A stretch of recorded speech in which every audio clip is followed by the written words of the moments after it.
achei que na televisão, porque, pô, eu vivi muitos anos na televisão, né? Só de TV Globo foram 12 anos e mais Record, SBT, Bandeirantes, enfim. E, pô, eu vivi coisas também dentro da televisão muito forte, muito foda, de, sabe, de puxada de tapete, de traição. Não só comigo, eu vi com vários outros atores acontecendo a parada. E, porra, eu falei, porra, política talvez... Meu irmão, quando eu cheguei lá que eu vi, porra...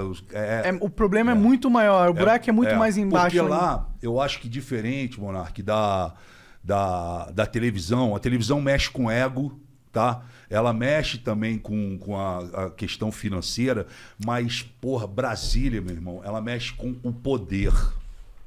O poder. Às vezes o poder é mais... para os mais válido, né? Mais tentador o poder do que a verba, entendeu? Do que o prestígio, do que o cara tá cagando e andando, se ele tá sendo processado, se o STF tá processando ele, se a Polícia Federal tá investigando. Ele quer poder, irmão. Ele quer chegar aqui e falar, ó, você vai para aqui, você vai para aquela secretaria, esse ministério é meu. Você vê, o Centrão fechou com o Bolsonaro, chegaram lá, ó, Ministério da Cidadania. Ah, mas porra, tá o Onyx lá. Tira o Onyx. Tira o Onyx. A gente quer a chave do ministério, entendeu? E você, pô, com uma chave de um ministério, pô, você está falando aí, pô, em 3 mil funcionários. Sim, entendeu? Orçamento absurdo. Orçamento absurdo, sabe? E poder, irmão. Poder. O poder é muito forte, cara. Foi por isso que você rompeu com o Bolsonaro? Cara, todo mundo... assim, eu falo pra você que eu me arrependi muito, né, de ter lutado tanto para a chegada do Bolsonaro na presidência. As pessoas me criticam, falam, porra, mas tu não pode ser, um cara como você não pode ter sido tão ingênuo assim, Frota, a ponto de não ter visto antes o que ia acontecer e etc e tal. Mas eu mergulhei de coração na parada, porque eu achei que naquele momento ele ia realmente... porra, fazer uma asepsia na política, ia mudar a situação, a gente ia conseguir respirar de vários outros governos que já vinham. E eu não tive, assim, uma briga com ele. Eu, na verdade, o Bolsonaro, quando ele assumiu a presidência, logo em dezembro, né, que era dezembro de 2018, a gente começava em janeiro, em dezembro de 2018, eu comecei a entender e a ver várias coisas que não eram o que vinham acontecendo durante a campanha. Ele virou uma outra pessoa, colocaram um cinturão, blindaram o cara e apareceu pessoas que eu nunca tinha visto no decorrer da parada, né, da campanha. Sabe quem são essas pessoas? Vários. Apareceu um monte de militar, apareceu um monte de cara de terno, apareceu gente de tudo que foi lá e blindaram o Bolsonaro. E a cena marcante, onde eu comecei a ficar, sabe, assim, pensando, foi quando eu estava no Banco do Brasil, onde foi a transição do governo Temer para o governo Bolsonaro.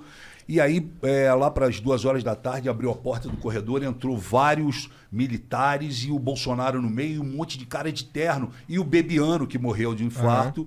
O Bebiano, as pessoas podem criticar, falar o que quiser, mas o Bebiano, meu irmão, ele ficou 26 horas da vida dele por dia, durante 5 anos, do lado do Bolsonaro. Se tem alguém que ajudou o Bolsonaro, empurrou o Bolsonaro, tirou vários BOs da frente a nível jurídico e o caramba, segurou a parada, foi o Bebiano. E o Bebiano morreu, muita gente acha estranha essa morte dele, né? A gente conversou com o André Marinho, ele mostrou um vídeo aqui no Flow do Bebiano. Um cara forte pra caralho, grande, entendeu? E aí, pô, eu encontro o Bebiano, aquelas pessoas todas que foram entrando por umas salas. Era um corredor enorme, todo mundo entrou e ficou o Bebiano parado no corredor. Aí eu cheguei pro Bebiano e falei, e aí, Bebiano, tá tranquilo? Ele falou, tô. Falei, pô, e aí, onde é a tua sala? Ele falou, pô, não tem sala. Eu falei, como tu não tem sala? Ele falou, pô, eu não tenho sala e não sei o que eu vou fazer ainda no governo. Tu acredita, Frota? Eu falei, pô, não acredito. Pra mim, tu ia ser o cara, pô, tu ia ser o líbero da parada. Tu ajudou o cara a sentar nessa cadeira. Pra mim, tu era o líbero. Tu não precisava nem ter cargo. Sim, tu era o cara que ia chegar, Bolsonaro, é o seguinte, estou precisando coordenador disso. Ali. Um coordenador, né? Ele falou, pois é, mas não tenho. E eu tô achando muito estranho as coisas, Frota, porque começaram a me tirar de reuniões, eu não sei para onde eu vou, sabe? Aí tentaram acochambrar ele ali na Secretaria-Geral da Presidência, enfim. Mas qual que era o problema com o Bebiano em si? Eu não sei qual foi o problema com o Bebiano. Só o que eu senti foi o seguinte, irmão. Se você corre junto uma temporada e você ganha, porra, você tem que comemorar junto. Com você certeza. não pode largar um cara como o Bebiano sem sala. Isso para mim foi muito marcante. E acendeu uma luz. E fora outras coisas que eu vim vendo. Mas aí quando chegou em janeiro, o Bolsonaro me chama e fala assim, ô Frota, o Temer, através do Onyx Lorenzoni, pediu a cota dele no nosso governo, que é justamente um ministério, uma secretaria. Como o Bolsonaro se vinga da classe artística por causa daquele hashtag ele não, que a Daniela Mercury foi uma das que comandou aquilo, e vários outros artistas, e os artistas foram contra a eleição dele, o Bolsonaro se vinga da classe cultural. Então o que ele fez? Ele, assim que ele assumiu, que ele sentou na cadeira, ele tirou o Ministério da Cultura e transformou numa Secretaria de Cultura. Ele já diminuiu ali. E aí, como o Temer tinha pedido ao Onyx uma fatia, Bolsonaro chegou para mim, e eu tenho gravado isso, quer dizer, eu posso até mandar para vocês, o Bolsonaro, o Onyx chega e fala, ó, precisa colocar o Osmar Terra em algum lugar. E aí o Bolsonaro coloca o Osmar Terra na Secretaria de Cultura, sendo que o Osmar Terra nunca fez nada pela cultura do país. E aí o Bolsonaro me chama e fala, Frota, é o seguinte, não gosto do Osmar Terra, ele não vai fazer nada pela cultura, mas eu preciso o seguinte, embaixo da secretaria, do secretário de Cultura, tem 6 secretarias importantíssimas para o fomento da cultura no país. Lei Rouanet, direitos autorais, praças públicas, monumentos e etc., diversidade, audiovisual e não me lembro agora qual que é a outra. São 6. Então o Bolsonaro chegou para mim e falou, pô, Frota, vê se você pode ajudar o Osmar Terra e monta para mim esse cinturão embaixo dele. Então eu fui para campo, eu conheço muita... Antes de continuar, só que eu tenho uma dúvida nessa sua história. Por que o Temer poderia pegar uma parte dele? Porque isso é um jogo político, né? MDB é um jogo político. É o Temer pegando a cota do MDB. Do MDB. Entendi. É isso. Entendi. Se eu não expliquei... Os partidos, é que eu não entendo muito. Os partidos, quando fecham, vamos eleger o Monark. Vamos eleger o Monark? Então tá, Monark, a hora que você sentar, nós vamos te colocar lá, mas a hora que você sentar lá é o seguinte, nós queremos essa secretaria aqui. Entendi. Tá fechado? Essa era a missão do Temer como líder do partido. Você fatia o governo. Pode crer. E você acaba fazendo o que ele tinha dito que não faria. Inclusive na campanha e na entrevista dele na TV Globo. Sim. Que ele fala, eu jamais vou fatiar o meu governo, eu não vou aceitar que o Centrão fique junto comigo, porque no Centrão tem corrupto, bandido, safado, não sei o que, coisa e tal. Um presidente não consegue governar fatiando o governo, e ele fez isso. E aí, quando ele me chama, eu fui em campo, não fui buscar amiguinho meu, fui buscar pessoas que realmente entendiam da situação. E convidei essas pessoas, algumas aceitaram logo de início, outras tinham que se desvencilhar dos seus empregos e etc e tal, e montei esse cinturão para dar suporte para um cara que não entendia de cultura, que não sabia o que era a Lei Rouanet e que deu uma declaração quando foi convidado como secretário que de cultura ele só entendia tocar berimbau. Aí, eu montei para ele e já era no final do ano, o Osmar Terra, a família dele, mora no Canadá. Então ele falou, olha, Frota, eu tô indo pro Canadá, a gente resolve depois. Eu falei, não, vamos fazer o seguinte, teu avião vai fazer uma escala em São Paulo, você vai ficar lá umas 3 horas, eu vou levar todo mundo para um restaurante no aeroporto e vou te apresentar os seus possíveis secretários e etc e tal. E como você não entende, você pode estar certo que eu estou colocando aqui pessoas que realmente são do meio, sabem, tratam bem de cada tema. Tranquilo. E aí ele foi no avião dele, enfim, eu montei toda a situação lá no restaurante, no aeroporto, enfim, e apresentei todo mundo para ele. Falei, esse aqui, essa aqui, esse. Apresentei o secretariado dele. Isso já acendeu uma luz no governo que os caras começaram a falar assim, pô, o Frota tá se apossando da cultura, Entendi. o Frota tá querendo o ministério para ele. Não era, o presidente me pediu. Aí eu apresentei para ele e ele foi embora. E, porra, saiu todo mundo, pô, Frota, beleza, porra, tô feliz, obrigado pela oportunidade, vamos lutar. E o caramba, ó, tô pedindo demissão da Fox para assumir aqui a parada. O cara, porra, com 10 anos de empresa, tô saindo fora, mas meu irmão, pode vir, vai dar tudo certo. E, porra, ele viajou, o Osmar Terra. E o Osmar Terra viajou, passou o ano novo, essa coisa. Quando ele volta, ele se encontra com o Onyx Lorenzoni, os dois são do Rio Grande do Sul. Ele se encontra com o Onyx Lorenzoni e, sem falar comigo, sem pelo menos me informar, resolvem mudar o cinturão. Porque eles já vinham com a cabeça deles de, não, vamos acochambrar aqui a nossa galera. Porra, nada do Frota, nada, sabe? E começaram a fazer esse jogo. E montaram isso, tiraram das 6 secretarias, brother, eles tiraram 5. Eu fiquei só. Aliás, eles tiraram 4, ficaram 2. A de audiovisual e a de direitos autorais, o Maurício Braga.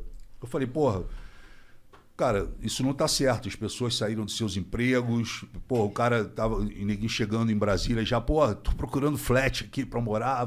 Porra, mas ninguém ainda me ligou pra fazer crachá, ninguém me ligou. Não, vai ligar, calma. E aí, de repente, eu vejo no jornal, fui informado pelos jornais, que, porra, tava montado uma outra pá, vamos chamar assim. Aí eu fiquei puto com isso, obviamente, fui direto no Bolsonaro pra falar com ele. Aí que eu cheguei no Bolsonaro, o Bolsonaro virou pra mim e simplesmente falou, ó, não quero saber, irmão, isso daí é problema teu, porra, não vou arrumar confusão, Frota, pelo amor de Deus. Falei, caralho, como pelo amor de Deus? Você pediu pra eu montar uma parada, eu tirei as pessoas, botei as pessoas aqui e agora você me fala, pelo amor de Deus? Não, porra. E, cara, um monte de gente falando na cabeça dele, não, é amigo do Frota, vai dar problema, aquela porrada de coisa. Enfim, limou os caras, eu fiquei puto.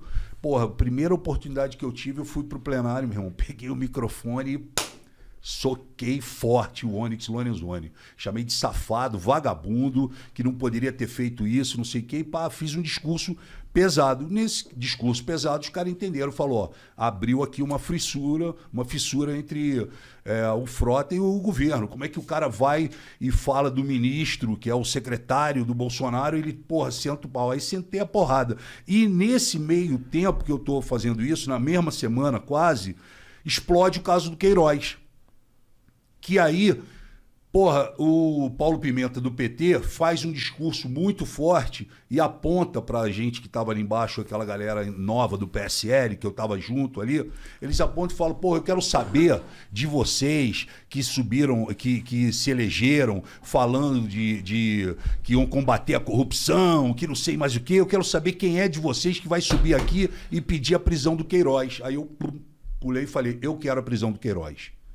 Falei no microfone, ele de um lado e eu do outro. Eu quero a prisão do Queiroz. Quero saber se você quer que o Lula continue preso. Porque eu quero a prisão do Queiroz.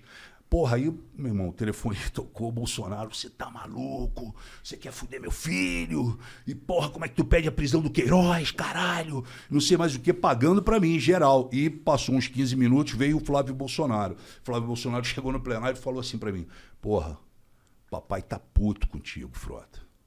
Como é que tu fala isso, porra? Pede a prisão do quê? Porra, cala tua boca, cara. Porra, tu não precisa fazer isso, caralho.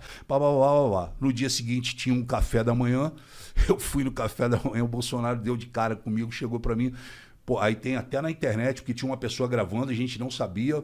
Aí ele, porra, me abraça e fala assim, puta que pariu, caralho. Fecha essa matraca, Frota. Você tá maluco? Como é que tu me fala uma merda daquela? Aí ele mandou essa e depois o Bolsonaro ele é cheio disso. Ele dá uma chicotada, depois ele quer aliviar. Aí ele fez a gracinha e a gracinha ficou pior do que a parada que ele falou assim, porra, não sei o que, como é que tu fala essa merda? Porra, Frota, eu quero continuar transando contigo. Mandou assim no meu ouvido. E, porra, e saiu. E a porra, tinha uma mulher gravando.